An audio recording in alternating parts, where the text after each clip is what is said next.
Hello, this is the Final Voice Show. If you're watching me now, I salute you. Thank you very much for being part of this show from day one. We keep moving and rising as a team. Today, we ask simple questions.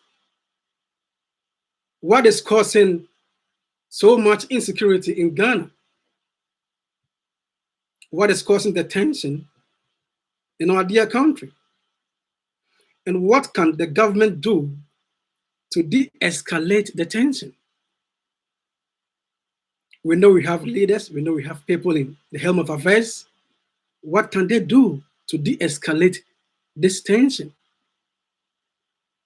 If you're watching me now and you're new to this channel, what you can do is to subscribe, like this video, and be part of our conversation and topic discussion anytime we go live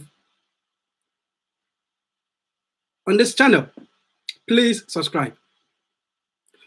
You see, insecurity is probably at all-time high. Insecurity in our dear country is all-time high. I have listened to experts and people who go on shows to discuss Ghana's security matters and issues. And it seems the security issues in there need a check. If you're watching me now and you're new to this channel, what you can do is to subscribe, like this video, and share.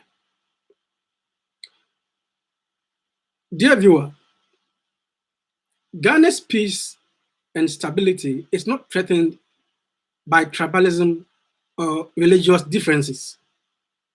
Yes, we've had our own share when it comes to bigotry or religious differences. But you can't tell me that the insecurity or instability in Ghana is caused by tribalism or religious differences. We've never seen masses from Muslim side or Christian side fighting. When it comes to tribalism, yes, we have several tribes, but you've never seen any major tribes fighting each other. So what is causing the tension in our dear country? Looking at the geopolitics we have in there, in West Africa at large or in Ghana alone, tribalism in Ghana is not to blame for the insecurity we have in our dear country. Christians and Muslims and other religious bodies live in harmony. So far as I know, they live in harmony. They don't attack each other so much that can lead to any insecurity in our dear nation. We have had Christians and Muslims taking higher positions in our dear country. We don't begrudge each other. So what is causing the insecurity in our dear country? If you're watching me now and you're new to this channel, what you can do now is to subscribe, like, and share this video. And let's move on. Today, we tell you one thing straight. What is causing the insecurity and instability in our dear nation? It's youth unemployment. Youth unemployment is the answer. The youth are asking for jobs. They need jobs. Lazy hands turns into lazy minds. And when the mind becomes so lazy, all sort of ideas come into play.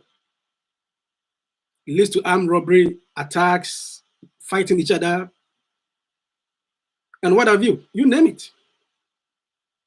So what the government can do is to provide jobs and look at other matters that we are about to mention them. But top on the list is employment. The government needs to get this youth employed. So, as I said earlier, yes, there's tribalism. Yes, we have religious bodies, but they are not to blame. These things, tribalism, religious differences, are not to blame for Ghana's instability or insecurity. We hit it straight in the head. We say it's unemployment. On this channel, we say it's unemployment, simply unemployment. You see, we live in a country where the very people at the top always demand something to make their lives better. You see MPs changing cars every 4 years, every 3 years. Now, what do we hear? That MPs would like to take a loan and government pays almost 60% of the loan. It comes down to the same thing, that the very people at the top would like to see good lives, while the very people at the low, at the bottom, cannot even ask or see daily bread.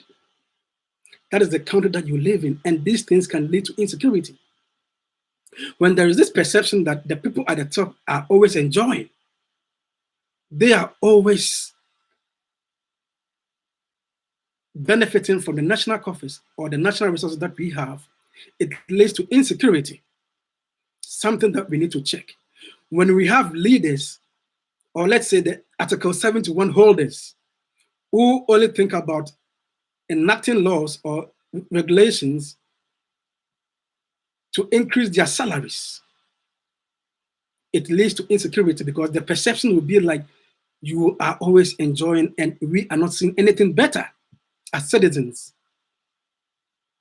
Something that the government need to check.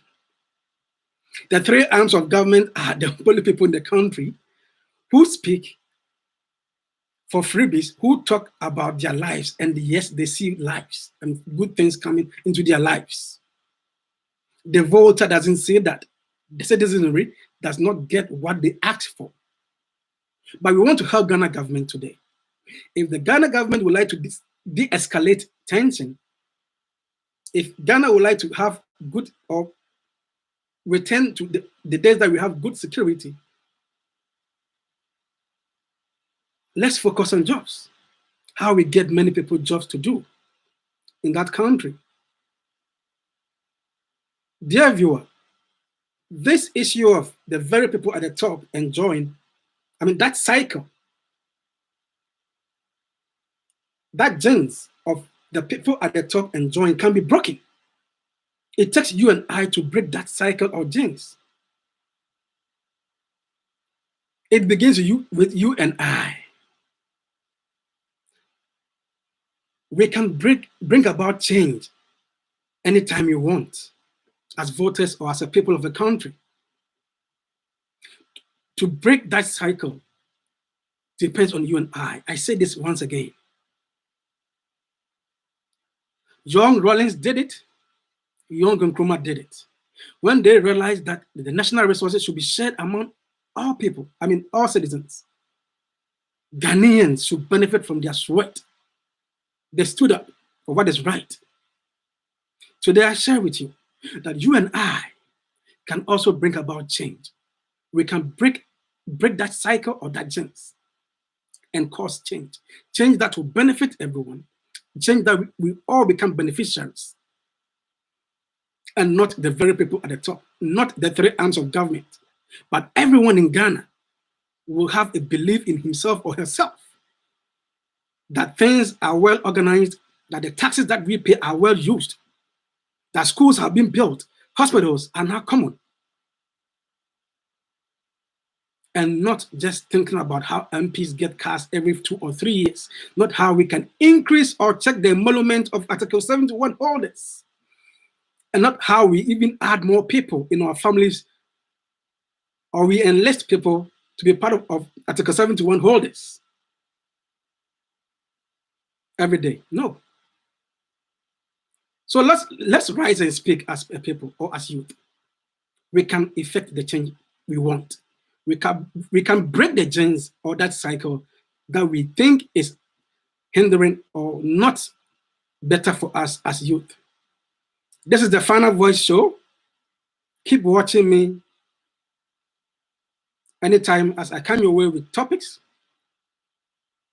for us to discuss for the success of our dear country, Ghana, especially the success of the youth. If you're new to this channel, what you can do is to share this video, like this video, and subscribe. And let's keep moving as a team. Thank you for watching me today.